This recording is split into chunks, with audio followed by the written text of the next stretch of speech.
Lo primero que hay que decir es que aunque seguimos manejando el concepto de voluntariado, todas las personas que trabajan con Médicos Sin Fronteras reciben un salario y tienen un contrato. Esa misión, por un lado, fue muy impresionante porque literalmente a mí me tocó ver gente fallecida en las calles. Era verdaderamente espantoso, al grado de que hay es un container que es el quirófano y ahí dentro viene el quirófano que es inflable o armable, pero viene todo el instrumental, vienen las lámparas, viene la planta de luz, viene sí, el sistema de agua y saneamiento, todo en una especie de container grande que se trepa en un avión. Pues el narco también ve las noticias, ¿no? Y si ve que Estados Unidos nos bombardeó, por ejemplo, un hospital en Afganistán y no pasó nada, entonces esta concepción de alguna manera, y sin querer ser religioso, de santidad del espacio médico como un espacio en el que no, los combatientes dejan de ser combatientes, se está diluyendo.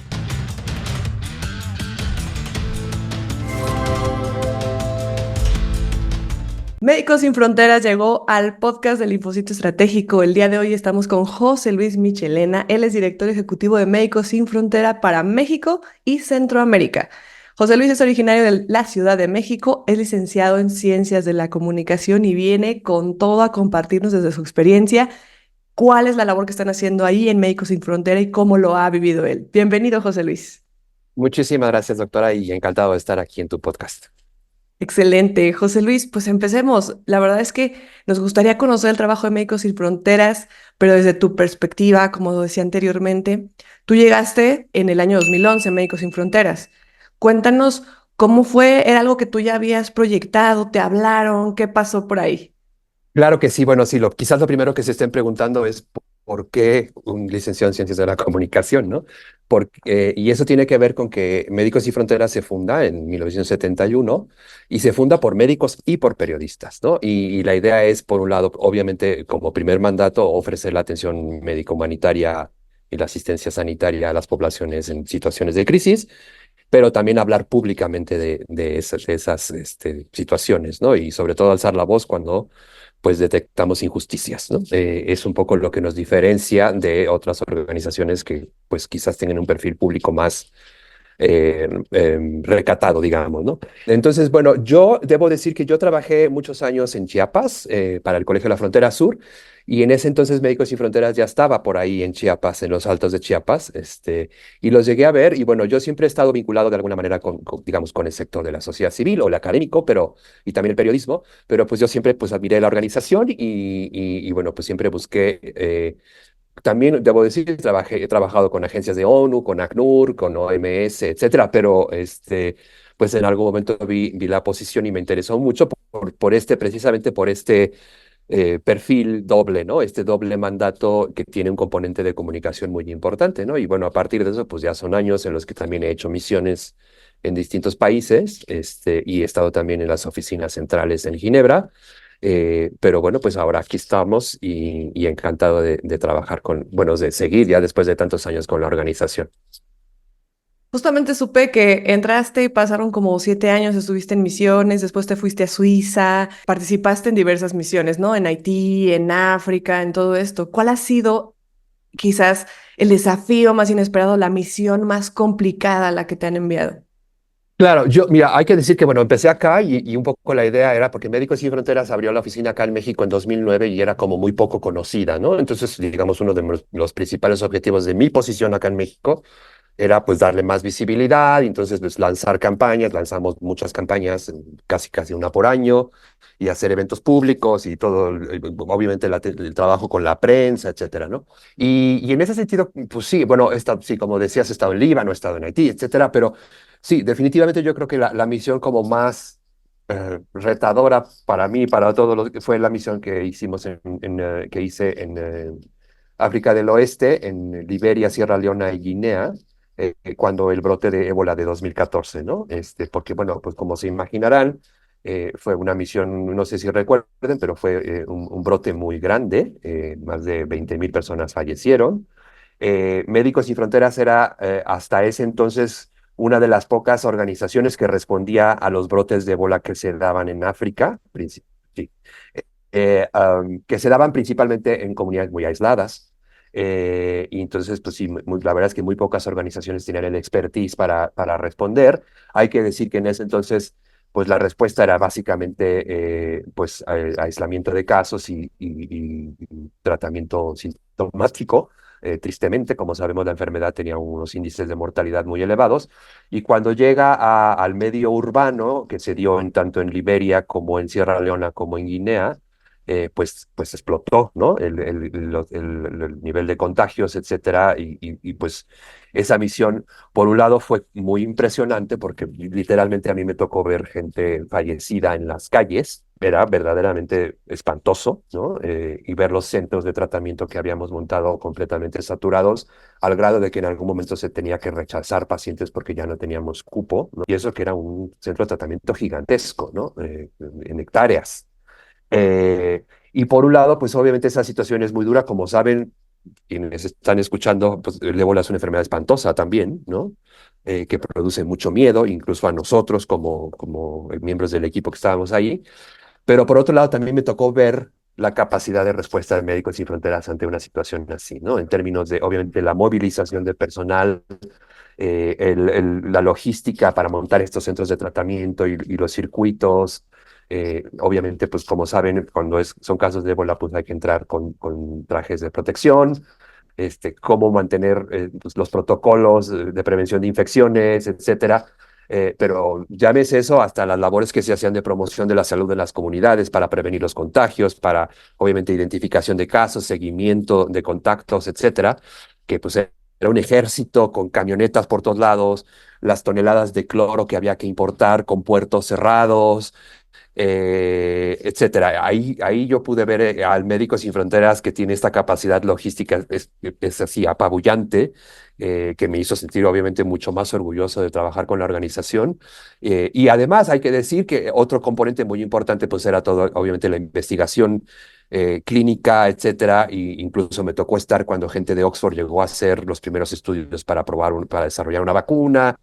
Eh, También abrir esa cohorte que había en Médicos Sin Fronteras, pues un poco porque por primera vez se para vacunas, para el desarrollo de vacunas, y obviamente la incidencia a nivel internacional, y un poco también debo decir, pues sí, el enojo de nuestra organización de que, pues hasta que no se contagiaron personas en Occidente, no saltaron las alarmas y entonces empezaron a hacer los desarrollos de vacunas, mientras que pues antes la verdad es que era una actitud de que se mueran allá en África y es su problema, ¿no? Entonces había como mucho enojo y hablamos ante Naciones Unidas, ante muchísimos foros, pues para presionar por una respuesta que ya nos había superado a nosotros como organización y que después sí tuvo un efecto y varios países respondieron, los Estados Unidos, los CDCs, China y otras organizaciones, y empezamos a transferir conocimiento. Y bueno, pues hasta a llegar al punto en que pues ya al menos hay una vacuna que puede ayudar a prevenir en cierto grado futuros brotes, ¿no? Entonces sí, es como, ¿sabes? Es como Médicos Sin Fronteras en todo su esplendor. ¿Por qué? Por ser el primero en responder, el primero en desarrollar estas capacidades de respuesta gigantescas, el abrir su cohorte de pacientes para que se haga investigación y hacer presión internacional, hablando públicamente sobre la situación.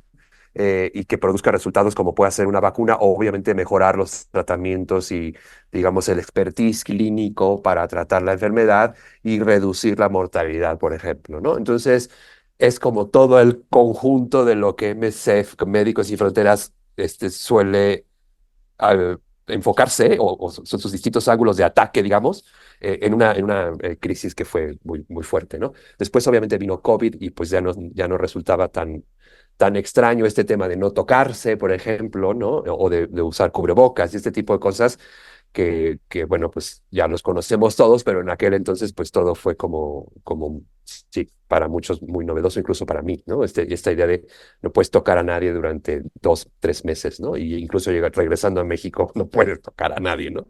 Hasta que no pases el periodo de incubación. Entonces, sí, fue una experiencia, la verdad, muy enriquecedora en todos los aspectos. Claro, ¿no? Es muy complicado, ¿no? De repente irte a enfrentar a todas estas cosas y ver la enfermedad en su máximo esplendor. La verdad es que aún siendo médicos es complicado. ¿no? El tema de la salud mental, manejar todo esto, ¿no? O sea, También. y luego ir a esas zonas de desastre, de conflicto, debe ser una locura, ¿no? Ahora, este es el cómo Médicos Sin Frontera a lo mejor responde de manera, como tú dices, ese poderío que traen a nivel global para poder responder ante esta emergencia. Pero, ¿cómo crees tú que lo vive alguien, los médicos, el personal, los voluntarios? O sea, ¿cómo lo viven? ¿Quién los elige? ¿Cómo pasa esta parte de decir, te toca irte a África, ¿no? ¿Qué es lo que vive una persona tal cual, un voluntario o en este caso un médico, ¿no? Por ejemplo.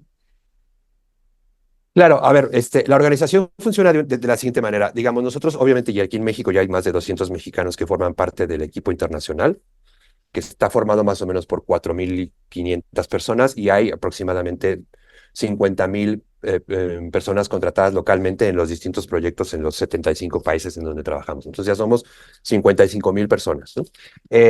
Cuando eres miembro del equipo internacional, obviamente, pues bueno, pues tienes que pasar por una certificación, digamos, de que cuentas con las aptitudes y ya sea en el ámbito clínico o médico, digamos, pero también para otras profesiones, porque hay que decir que trabajan en Médicos Sin Fronteras, pues de muchas profesiones, ¿no? Administradores, expertos en recursos humanos, de logística, etcétera, ¿no? Muchísimas, agua y saneamiento, lo que se les ocurra.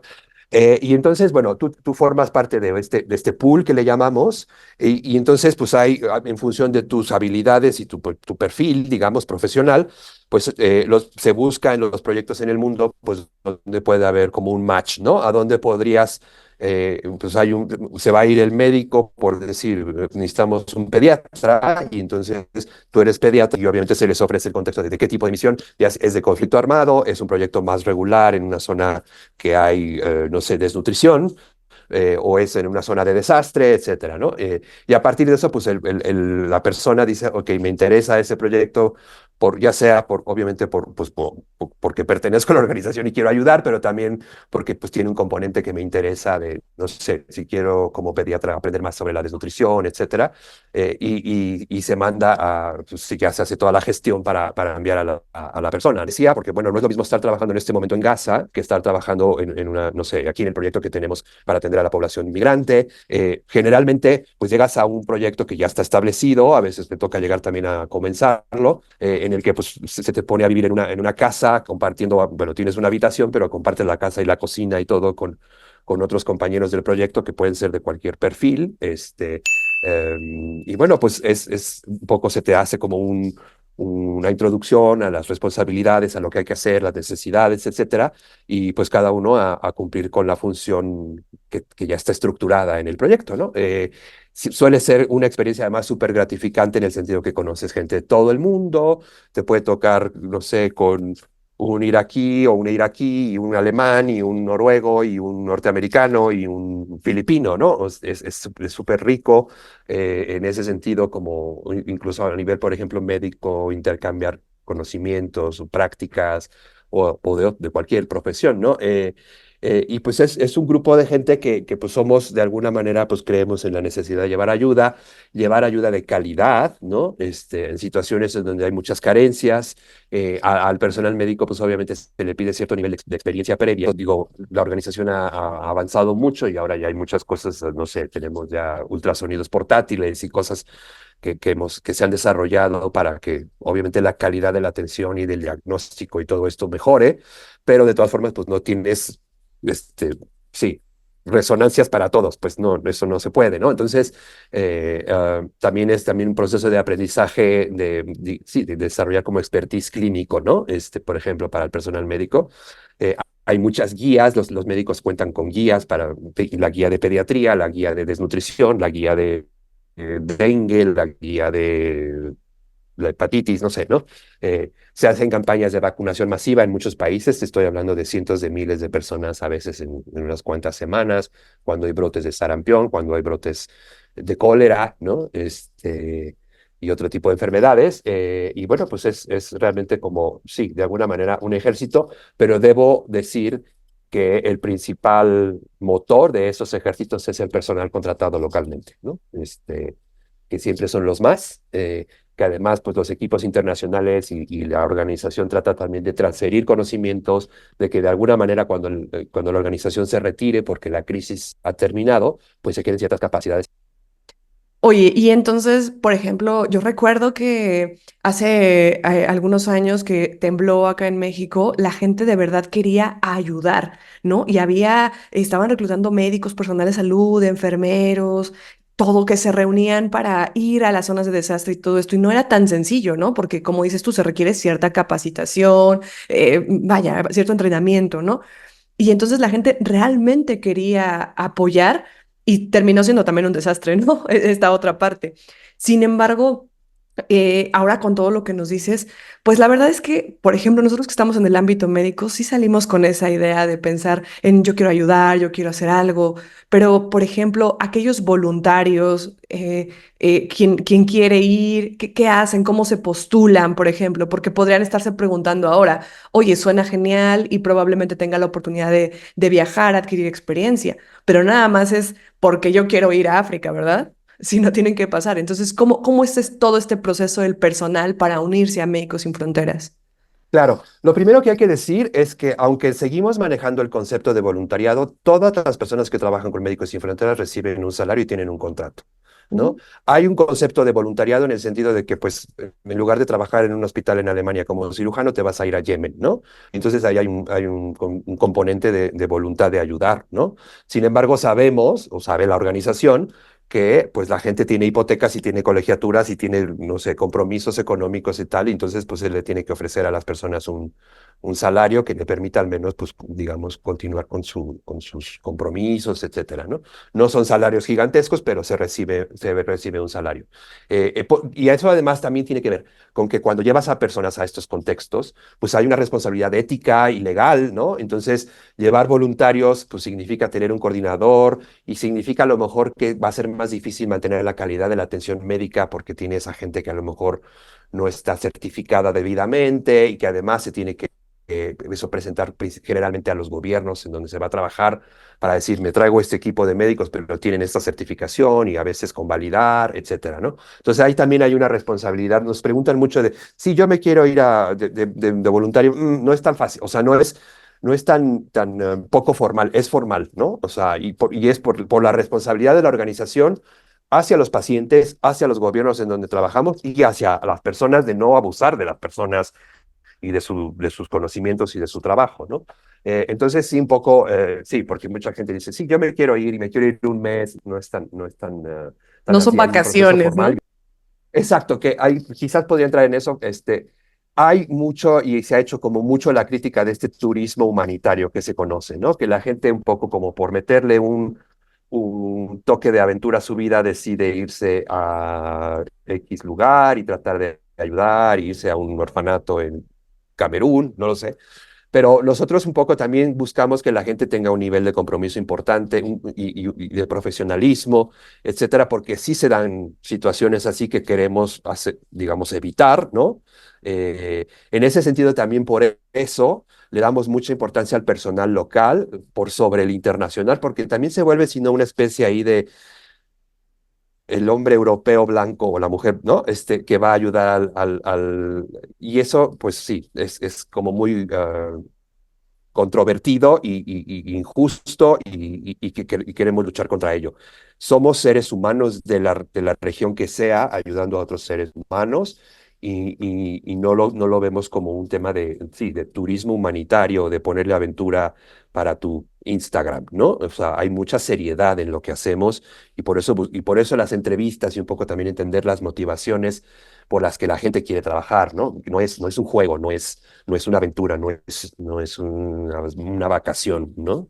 Entonces hay un componente de compromiso, de profesionalismo y de, obviamente, intenciones de aportar conocimientos y ofrecer ayuda, ¿no? Entonces la gente pues entra a nuestra página web, ahí vienen los principales perfiles médicos o no médicos que buscamos y bueno, pues tiene que mandar su documentación con una carta de motivos, que en ese sentido debería de reflejar desde ese momento ya pues una convicción clara y que además sirve de criterio para llamarles o no, ¿no?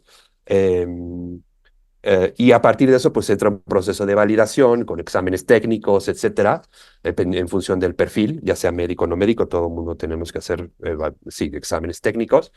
Y a partir de eso, pues entra, digamos, en esta secuencia de validaciones hasta que pues, se les ofrece una misión, ¿no? Pero sí, es importante, pues sí, que el público entienda que no es ni una vacación, y además de que no es voluntario en el sentido de vénganse y me llevo a un grupo de jovencitos en R1, porque además se vuelve muy poco eficiente, ¿no? Tienes para supervisar a médicos con poca experiencia, tienes que poner medios de supervisión, etcétera, y entonces en una emergencia eso no es funcional, ¿no?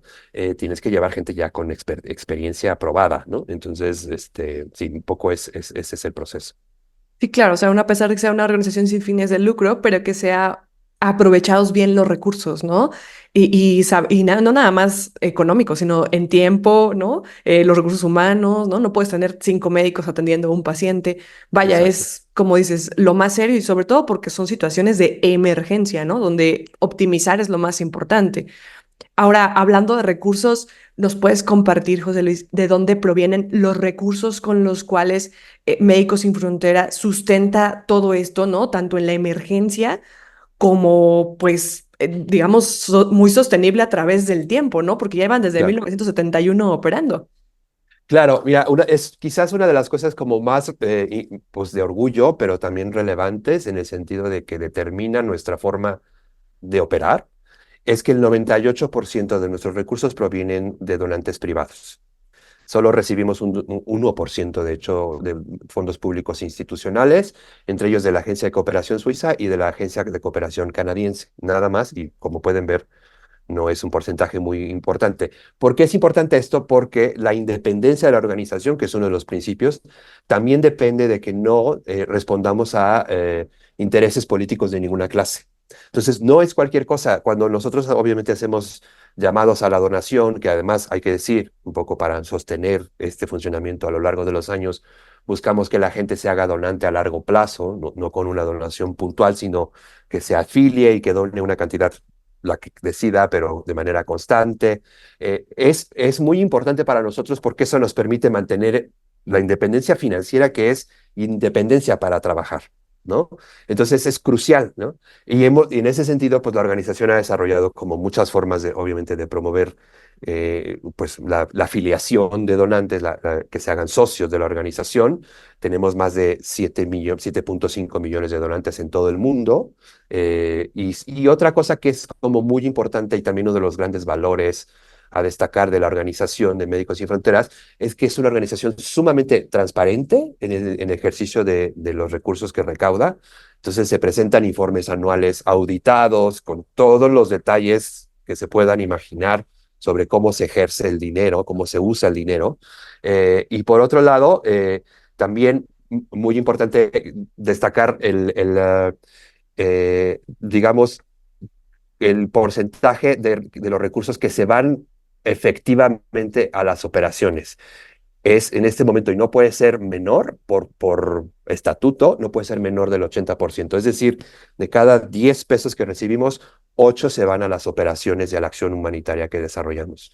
Solo de ahí 13 centavos se van a la recaudación de fondos porque hay que hacer campañas y tal, y solo 5% se va a los gastos administrativos.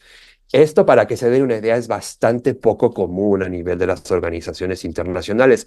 Hay organizaciones que se gastan el 50% en gastos administrativos, ¿no? Para nosotros eso es impensable y es, de hecho, violatorio de nuestros propios estatutos internos, ¿no? El 80%, y no puede bajar de ese porcentaje, se va a nuestras operaciones, ¿no? Entonces, todo eso, la transparencia, el cómo distribuimos los recursos, nos permite también generar mucha más confianza en el público, en las fundaciones, en las empresas, pues obviamente para pues continuar la recaudación, que es crucial. Hay que decir que en términos de corporaciones y de fundaciones, etcétera, somos bastante estrictos también, volviendo al tema de la independencia, porque no podemos recibir fondos de empresas petroleras, de empresas de armamento, de empresas de alcohol, de empresas de tabaco, de mineras, etcétera, ¿no? Tenemos una lista, digamos, sí, de sectores ante los que pues sería incompatible recibir dinero, ¿no? Farmacéuticas también, por ejemplo, ¿no?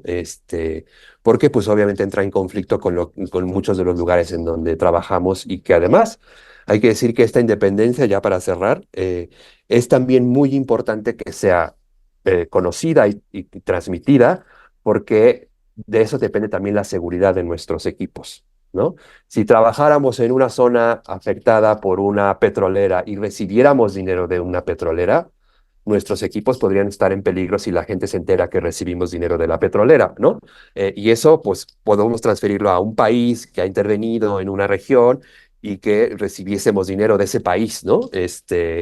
Entonces, por eso es tan importante esa independencia financiera y, pues, hasta el momento estoy muy orgulloso de que la hemos logrado mantener y que, pues, en ese sentido, ojalá más gente quiera apoyar nuestras actividades porque es crucial para que podamos seguir trabajando de la manera en la que trabajamos, ¿no? Claro. Oye, pero aún a pesar de eso y de que lo han logrado, he visto que no todo es tan sencillo, ¿no? Porque independientemente de eso, a veces uno piensa que cuando va a ayudar, pues va a ser bien recibido, pero ¿cómo hacen para enfrentarse a lo mejor a la cultura, a la ideología, al mismo gobierno? A este mismo mes acabo de ver que un barco de búsqueda que ustedes tienen fue Esta detenido semana. en... Sí, no, Ujú. fue detenido en Italia, ¿no? En donde aún a pesar de que habían salvado ya a más de 130 personas o más, y de todas maneras lo detuvieron, ¿no? Por 60 días. Entonces, ¿cómo lidian con todo esto, José Luis? Mira, la verdad es que, y te puedo decir que hay hasta libros escritos por personal de Médicos Sin Fronteras, sobre lo que llamamos las negociaciones humanitarias, ¿no? Eh, Hay un libro que se llama, que aquí lo tengo, que se llama A cualquier precio, negociaciones humanitarias al descubierto, ¿no? Es muy complejo en función de cada país, ¿no? Obviamente, como organización imparcial y neutral, siempre vamos a hablar, por ejemplo, en una situación de conflicto, siempre vamos a hablar con ambas partes del conflicto, ¿no? Porque, por un lado, obviamente, pues queremos asegurar la seguridad de nuestros equipos, ¿no? Que es crucial, pero también, obviamente, para tener como la validación, ¿no? No siempre se logra. Hay situaciones en las que es muy complicado. En algunos casos también hemos sido expulsados de algunos países, sobre todo en los 80s y 90s, ¿no? Y en algunos casos tenemos estos eventos como lo que está sucediendo en Italia, que, bueno, como no sé si sepan, pero Médicos Sin Fronteras tiene este barco destinado a rescatar personas que están intentando llegar principalmente desde la costa de África a las costas principalmente de Italia, que lo hacemos además en respuesta a la ley marítima internacional, digamos, basados en la ley marítima internacional que obliga a cualquier navío que vea a otra embarcación en peligro a rescatar, ya sea el navío sea comercial o no. Y bueno, pues obviamente el objetivo es prevenir pues, que más personas mueran ahogadas en el mar Mediterráneo, ¿no? Sin embargo, pues como saben, pues eso es un tema muy controversial en Italia, con un gobierno que tiene una política específica y que además pues hay toda una resistencia ante el fenómeno de la migración. Y entonces esta reciente cancelación, digamos, de nuestras actividades no es la primera. Digamos, llevamos desde 2015, si no me equivoco, haciendo este tipo de rescates y constantemente con ciertos argumentos legales se nos detiene, a veces se le detiene al barco porque se hace una inspección y dicen que, no sé, algún tipo, el manejo de desechos no fue adecuadamente cancelado 30 días o cancelado 60 días, ¿no? Entonces, se usan como muchas argumentaciones legales para intentar impedir nuestras actividades y digo, obviamente esto hay un componente político.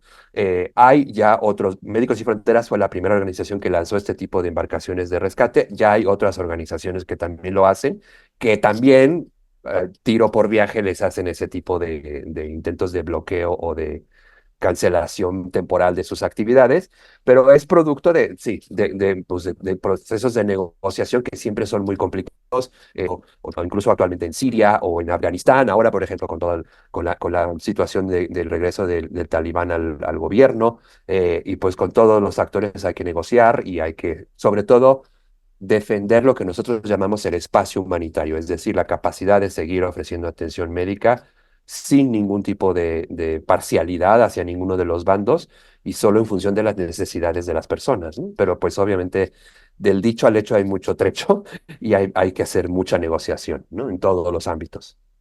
Oye, José Luis, y regresando un poquito hace ratito, quería preguntarte acerca de, decías que ahora tienen un ultrasonido portátil y cierto equipo, ¿no? Antes de continuar con nuestro episodio, quiero preguntarte, ¿te gustaría implementar de la mano conmigo, paso a paso, todo lo que necesitas para dejar las bases de tu publicidad listas para empezar a atraer más pacientes? Si respondiste que sí, quiero invitarte al Sprint Mis Primeros Pacientes, donde en 3 días, donde tú implementes durante 2 horas diarias todas las tareas que yo te dejo, vas a poder dejar listo todo lo que necesitas, tu presencia en Google, en redes sociales, no solo la parte técnica, si es que se te complica un poco lo de la tecnología, sino la parte estratégica, qué decir, qué escribir, qué poner, qué fotos subir, qué debe decir exactamente para que mandes un mensaje mucho más profundo a tu audiencia y se conviertan en tus futuros pacientes. Además, si vienes de este podcast, al dar clic en el enlace que vas a ver en la descripción para unirte al Sprint Mis Primeros Pacientes,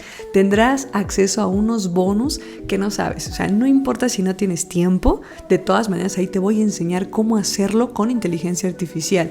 Si además de eso sientes que de repente requieres apoyo, tienes dudas o algo, te doy acceso a mi grupo de WhatsApp para que puedas hacer cualquier pregunta. Y por si fuera poco, una de las cosas que tenemos siempre trabas es qué precio ponerle a nuestra consulta. Así que te voy a dar un entrenamiento justo para que sepas diseñar tu escalera de valor, pero que además sepas cuál es el precio correcto de tus servicios, cómo calcularlo. Así que si te interesa, dale clic al enlace que está en la descripción, Sprint Mis Primeros Pacientes, y nos vemos allá adentro. Seguimos con el episodio. Entonces, regresando a temas más felices, ¿no? ¿Qué otras innovaciones tecnológicas ha implementado pues Médicos Sin Fronteras ahora para pues eficientar los tratamientos, la atención, maximizar el impacto que están teniendo actualmente? Sí, en Medio Oriente, de impresión de prótesis con impresión 3D. También hacemos mucho énfasis, por ejemplo, dado que trabajamos a veces en contextos muy aislados, de tener instalaciones médicas autosustentables con celdas solares y con provisión de agua o reciclamiento de agua, etcétera. Hay como muchos, hay equipos técnicos que desarrollan como distintas, sí, quirófanos desplegables o clínicas que se montan en un día y cosas así, ¿no? Que son espectaculares, ¿no? Pero un poco, quizás, porque eso responde a este desarrollo que, por cierto, comenzó a desarrollarse en la primera respuesta que Médicos Sin Fronteras tuvo en México ante el terremoto del 85 aquí, en el que, por ejemplo, se dieron cuenta que pues, el tema del agua potable posterior al terremoto era un tema crucial, ¿no? Entonces se desarrollaron estas plantas potabilizadoras con unas burbujas de agua y tal, que ahora se usan en muchas partes del mundo y que fueron, digamos, fueron una idea desarrollada inicialmente en la intervención de México. Pero digamos que Médicos Sin Fronteras ha desarrollado unos centros de logística que ahora en este momento, bueno, los principales están basados en Burdeos en Francia y en Ostende en Bélgica, pero con algunas, digamos, sucursales en Dubái y en Uganda y etcétera, en otros países, y en la que se ha desarrollado el concepto de los kits. Es decir, tienen prearmados los kits con las camas, con las tiendas, con obviamente las infusiones, los cubos de agua, etcétera. Y entonces todo se monta en, digamos, una especie de containers y se pueden mandar de inmediato a cualquier parte, al grado de que es un container que es el quirófano y ahí dentro viene el quirófano que es inflable o armable, pero viene todo el instrumental, vienen las lámparas, viene la planta de luz, viene, sí, el sistema de agua y saneamiento, todo en una especie de container grande que se trepa en un avión y se manda. Entonces, por eso la organización pues afirma, que a veces se puede complicar, pero que puede llegar a cualquier emergencia en cualquier parte del mundo en 72 horas para empezar a responder, ¿no? Este desarrollo de kits ya lo usan también otras organizaciones, pero Médicos Sin Fronteras, digamos, fue la creadora de esta lógica, ¿no?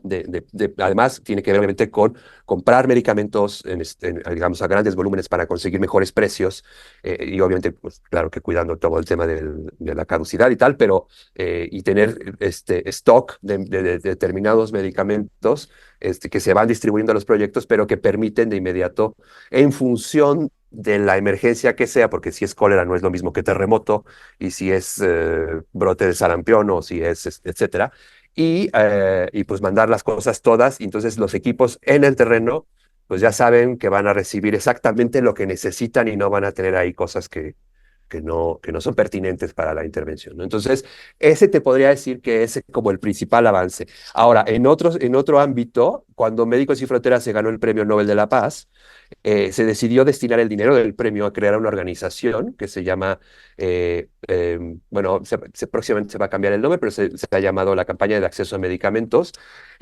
que lo que hace principalmente es abogar para, por un lado, asegurar la disponibilidad de medicamentos a buenos precios, principalmente genéricos, para pues poder comprar y llevar a los lugares, a los países en donde, pues obviamente las capacidades de adquisición de medicamentos de los sistemas de salud no es tan poderosa, digamos, tan capaz. Y entonces, pues hace mucho labor de incidencia con los organismos internacionales, con las farmacéuticas para impulsar que se libere la patente de la vacuna del neumococo, por decirte algo, o que se le venda a las organizaciones humanitarias a un precio más asequible, de manera que podamos vacunar a más niños contra el neumococo, ¿no? Entonces hay una labor de incidencia bastante, podría decir, aguerrida. Eh, a veces sí, denunciamos a las farmacéuticas porque extienden sus patentes con un simple cambio en la fórmula o en la presentación, o que ahora sacamos fórmula pediátrica y entonces 10 años más de patente, ¿no? Abogamos mucho por la investigación porque, como sabemos, pues las farmacéuticas se centran en enfermedades que principalmente afectan al primer mundo o al mundo más desarrollado, pero hay enfermedades para las que se ha dejado de hacer investigación, por ejemplo, ¿no? Y se ha dejado de apoyar o de desarrollar nuevas fórmulas y para tal, no sé, pienso en la enfermedad de Chagas.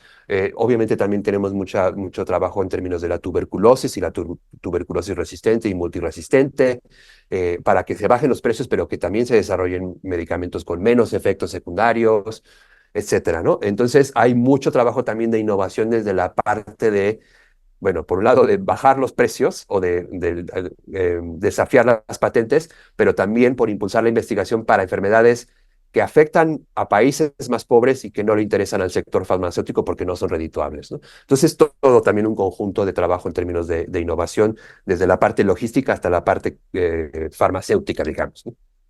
Y una razón más para no recibir recursos de estas organizaciones, ¿no? Por lo que Exacto, sí, sí, sí. no vas a atender lo que ellos quieren que atiendas, ¿no? Sino lo que se Exacto. necesita. Entonces, está fabuloso.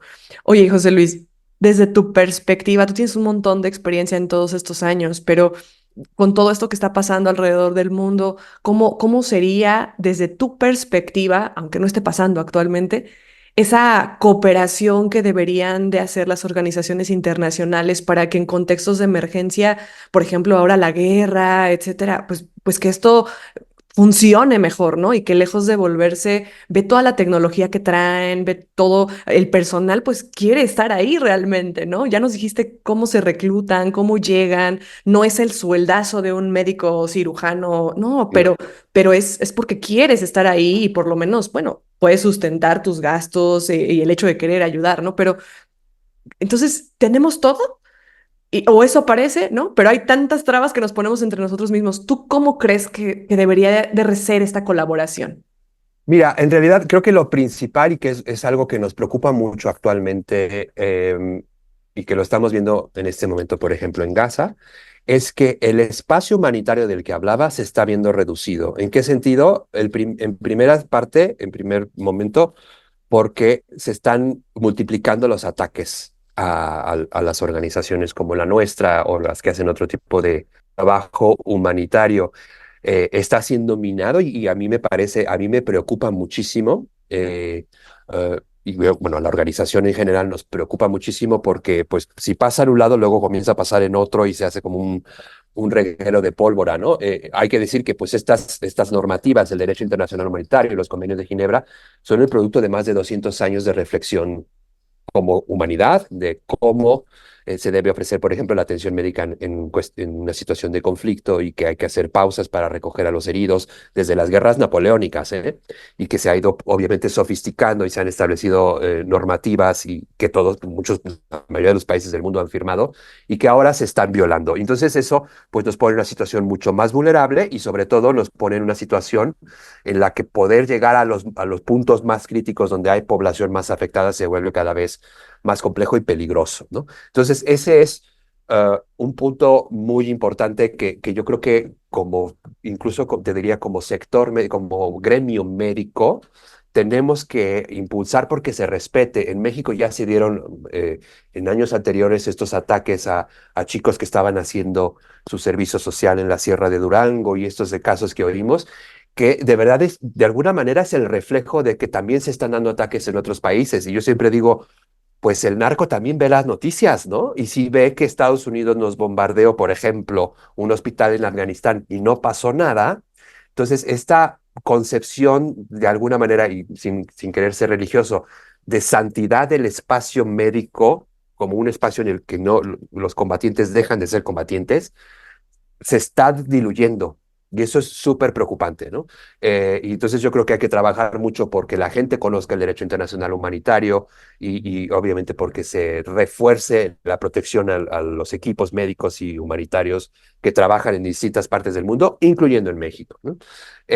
Por otro lado, digo, el tema de la cooperación, hay que decir que Médicos Sin Fronteras suele cooperar con muchas organizaciones, aunque no somos, hay que decir, una organización que, digamos, que contrate a otras organizaciones para ejercer los proyectos. Siempre queremos, un poco para conservar esta transparencia, queremos tener las manos en el terreno y no, digamos, delegar a otras organizaciones el ejercicio de nuestro trabajo. Sin embargo, colaboramos.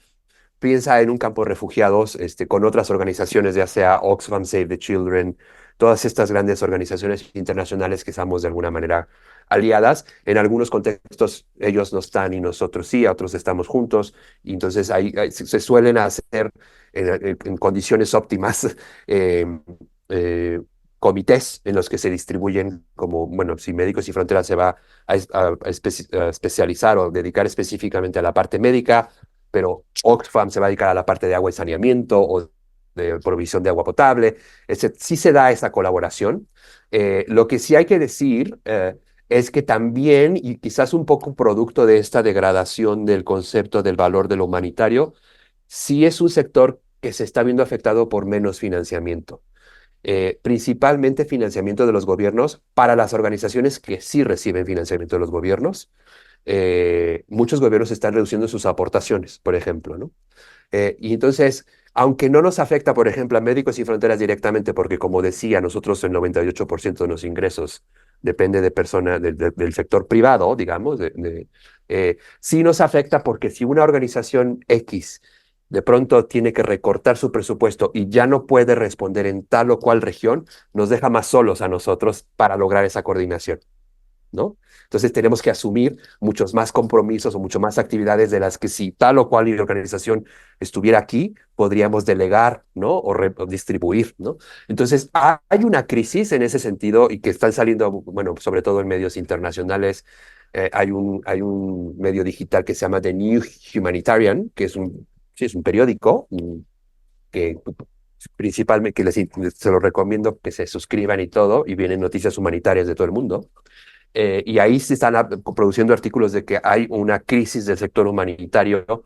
Los gobiernos cada vez quieren, hay que decir, eh, asumir más el control de las actividades de respuesta a emergencias y cada vez les gusta menos que haya organizaciones internacionales presentes, cosa que se puede entender, pero también es un poco preocupante, ¿no?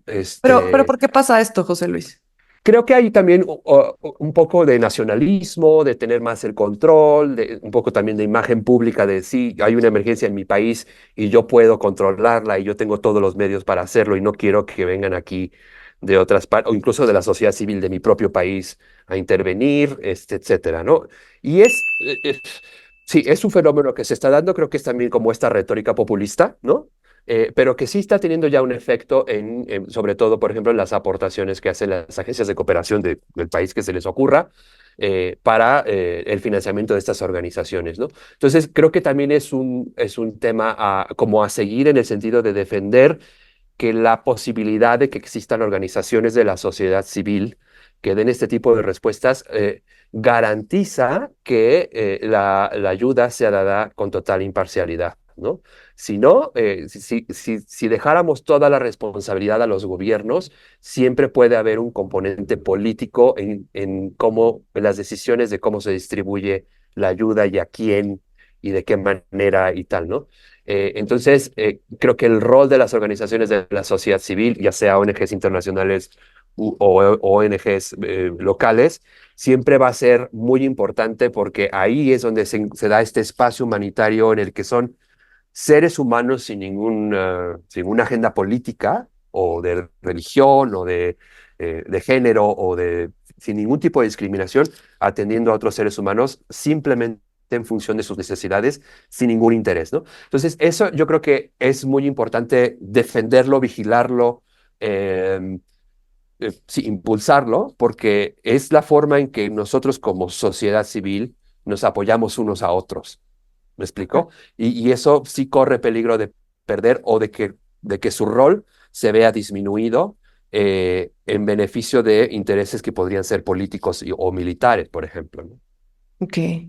José Luis, hemos casi llegado al final de este episodio. Gran, gran, gran información que nos has dado. Compártenos un mensaje final para los profesionales de la salud, no solo médicos, sino en general, que quieren involucrarse en trabajo inmunitario, que como dices, esto ya ha cambiado a lo largo de los años, pero no solamente que quieran pertenecer a Médicos Sin Fronteras, sino me refiero en general, que quieren hacer trabajo humanitario, pero no saben por dónde empezar, que tienen miedo, que ven ciertas cosas que no cuadran a veces. ¿Tú qué les dirías a ellos desde tu perspectiva con todo lo que ya has hecho? Lo primero que yo diría es que hay esta idea, y un poco también tiene que ver con el concepto de voluntario, de que con una organización como la nuestra o con cualquier otra, la carrera humanitaria no es como una opción. Y lo es, realmente es una opción de desarrollo profesional, que quizás no va a tener un componente del cirujano con Mercedes, pero tiene otros componentes súper enriquecedores y que es una opción en la que se puede crecer mucho y en la que personas como yo y muchos de mis compañeros llevamos 20 y 25 años y somos muy felices y muy satisfechos profesionalmente y personalmente y tal, ¿no? Entonces, no es para todos, no todo el mundo se quiere ir a República Centroafricana, puede ser, ¿no? Pero que quienes tienen ese gusanito lo reflexionen, lo consideren. Nosotros todo el tiempo estamos reclutando compañeras y compañeros que quieran irse y que tengan en cuenta que no tiene por qué ser como una especie de sacrificio eh, eh, como de voluntariado de voy a sacrificar mi vida por un año. Realmente puede ser una opción de desarrollo profesional. Ahora, quienes no piensan que sea su vocación, su línea de, digamos, de desarrollo profesional o de manejo de carrera profesional a futuro, creo que también se pueden involucrar de muchas maneras. Al final de cuentas, y nosotros también pensamos que desde difundir este tipo de temas entre sus colegas o entre sus redes sociales, es también como una forma de apoyar al sector per se, ¿no? De darle legitimidad. Y también hay que decir, pues los médicos que les va muy bien también, pues podrían, si no quieren irse, también pueden hacerse donantes, por ejemplo, ¿no? Que se informen, que conozcan nuestros proyectos, nuestra perspectiva, digamos, desde un criterio, si quieren, más clínico, médico, tenemos información, ¿no? Y si les convence, pues también, pues sí, hacerse socios, porque creo que pues es una organización médica que está encantada de tener socios médicos, ¿no? Y que no todos pues, necesariamente se tienen que ir a los proyectos, ¿no? Yo creo que sí es un momento de la humanidad complejo. Estamos en un momento en el que hay más conflictos armados, digamos, históricamente solo se compara con la Segunda Guerra Mundial en términos de la cantidad de conflictos armados. Hay también un fenómeno, como pues, vemos todos los días, de migración, refugio, que está alcanzando pues, números nunca antes vistos. Más de 100 millones de personas están en esa condición. Estamos viendo esta reducción del espacio humanitario y de la, digamos, del... Entonces, yo creo que sí es un momento de arrimar el hombro, de defender este derecho de sociedad civil a apoyarnos unos a otros. Y pues se puede hacer desde muchos ámbitos. También esta vinculación con nosotros hacemos campañas, hacemos eventos públicos, obviamente también ofrecemos pláticas en escuelas de medicina, a veces nos invitan a congresos, etcétera. Y encantados de participar con la comunidad médica y acercarnos y presentarles que, como no sé, cómo estamos enfrentando tal o cual epidemia o cómo es y podemos tener personal médico para intercambiar ese tipo de información, de expertise, ¿no? Queremos hacer esa vinculación, por ejemplo, en México con la academia, porque también sabemos, y también es uno de los motivos por los que Médicos Sin Fronteras está en México, que el potencial profesional, clínico, incluso de investigación médica de México es muy importante, ¿no? Entonces, si están interesados en hacer algún tipo de acercamiento, encantados. Nos pueden, ahí en nuestra página MSF, que son las iniciales de Médicos Sin Fronteras, .mx, pues nos pueden contactar, ahí están como las distintas formas y podemos ver, ¿no? Pero es un poco, para mí es crear comunidad y aportar desde donde estamos dispuestos a aportar, ¿no? Económicamente, con difusión, con colaboración, acercamientos, obviamente, o quien quiera postularse, ¿no? Entonces hay como muchas áreas en donde se puede tocar el trabajo de una organización como Médicos Sin Fronteras. Así que si quieres, pues la forma la vas a encontrar, José Luis. Exacto. Muchas gracias, muchas gracias. Gracias a ti, doctora Ruth. Esperemos algún día vuelvas a nuestro podcast, que nos dejen todas las dudas, preguntas, cosas que me faltó decirle a José Luis, algo que quieran hacerle llegar como un mensaje y seguramente podremos tener a personas como él mucho más seguido por acá. Muchas gracias. Listo. Perfecto. Bye. Chao.